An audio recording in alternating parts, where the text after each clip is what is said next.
Hello, everyone. My name is Eric Pennington with the Spirit of EQ Network, and joining me today is Ruben Miner with the Heart of Authenticity podcast. Ruben, it's good to see you. Oh man, awesome to be here. Thank you. Well, many people are used to my voice coming under the Spirit of EQ podcast, hmm and some of our audience know that we've been kind of behind the scenes, sort of organically Yeah. looking at building a network. And you have joined the network with your Yes. podcast, Yes. which is very exciting to me personally, regardless Yes. of anything else. So, could you maybe tell the audience what made you decide to join a network versus because I mean, what there's like 50 billion podcasts out there. Indeed. You could Absolutely. have done it on your own, but what made Yeah. you choose the network? Well, simply put, you inspired me.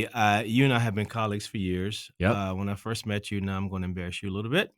I first met Eric. Everyone, he had this fly turtleneck on in his conference call during the pandemic on the Spirit of EQ conference call, and I said, "Oh, that guy looks cool," and I love what you were saying and how you represented um, the Spirit of EQ on that call. And so Jim Vave, a very dear friend of ours, Yeah. who I love dearly, he actually thought would be good if you and I connected. And so that's how I began. And so having seen your podcast and knowing you over the years, to me, it made a good fit because our values align. Mhm. So Mhm. Yeah, yeah, yeah, that's true, capital T. So, when you think about the advantages of a network yes. and what that means for you, because at the end of the day, you gotta create the content, you've gotta manage this is not your only thing going because 'cause you're an entrepreneur. Yeah. What were some of the advantages that you wanted to take advantage of in being a part of a network? I think it's important to I'm highly collaborative. Mhm. So I try to never look at things through or think about things through a vacuum.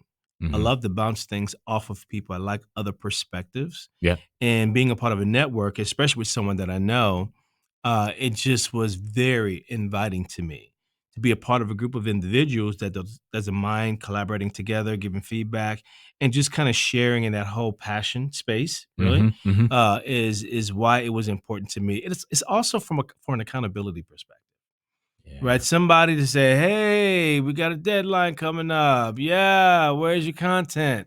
All those things, and because life moves so fast, I could obviously have done it on my own, but I think those are some of the takeaways for me that made it important to be a part of a network. So, being highly collaborative, Mhm. knowing the people I'm working with, Yep. and then from an accountability perspective, because how can we make it better? Yeah, You know what I that's mean? great. That's great.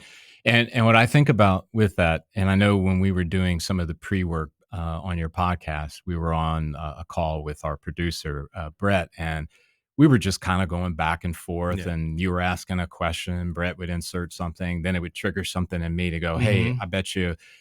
And you said collaboration, Yeah. and that's a really big that's a big statement because our producer Brett. Mhm. Um, way back had said, it's really more of a collaborative than a network. I And the like only that. reason I think that we landed on basically the name is just Yeah. because it's a little bit more understandable in the Yeah. sense of the age we live in with podcasting. Yeah. But in many ways, it is a collaborative. The ability to be with other Yes. podcasters and not feel like you're out there sailing alone.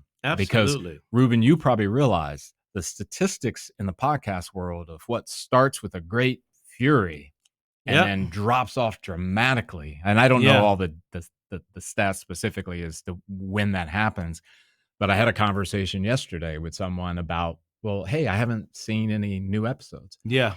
And one of the first thing he said to me was ownership.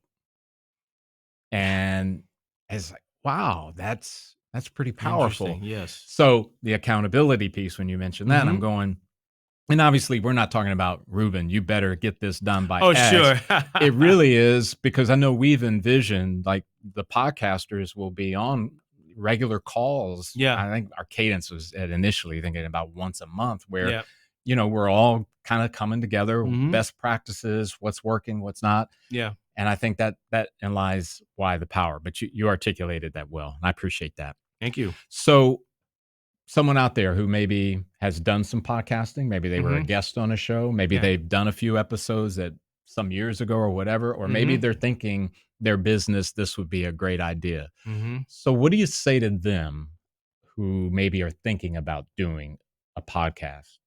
I mean, obviously you're pro network, but what Sure. would you say to them if they're thinking about it? Maybe they're listening to this or watching this video. Yeah. I think it's important to understand if you have a point of view you want to share through a podcast, and you're a beginner, I think it would make sense to join a network. The reason why, for all the reasons actually that I just listed, are benefits that you can leverage. If you have the wherewithal to not only develop your content but segment it and use it for reels and add whatever you need to for a blog post or newsletter. If you have the wherewithal and time to do that, that's great. But if you're looking for someone where you can not only give your point of view and launch your podcast, but also learn and grow along with others, I would recommend Spirit of EQ. Well, and Ruben, I didn't really bring it up when we were talking, but the beautiful thing about the network is all you've got to focus on as a podcaster is content creation and some marketing of your stuff, right? Yeah, a very light lift. Yeah, and I know for me, when Spirit of EQ, when we launched the podcast, which Yeah. is I think probably 6, 7 years ago, Hmm. I remember wondering, I don't think I have time to, and I don't know if I've got. And then it was one of my business partners that said, "Well, wait a minute, you got a producer. His name is Brett Yeah. Johnson, and Circle 270 Media, and the ability to where Brett just takes care of all that back end stuff. Yeah. Every time we do a show, all I have to be ready for is a guest Yep. that they're prepared, I'm prepared, Hmm. and the content, and Yeah. that allows for a lot when it comes to efficiency. So Yeah. I wanted to bring that in there too. I appreciate you taking out some time for me today to Absolutely. do this, Ruben. And Absolutely. audience, you're going to love his podcast. So stay tuned. It's going to be great. Thank you, Eric. Take care.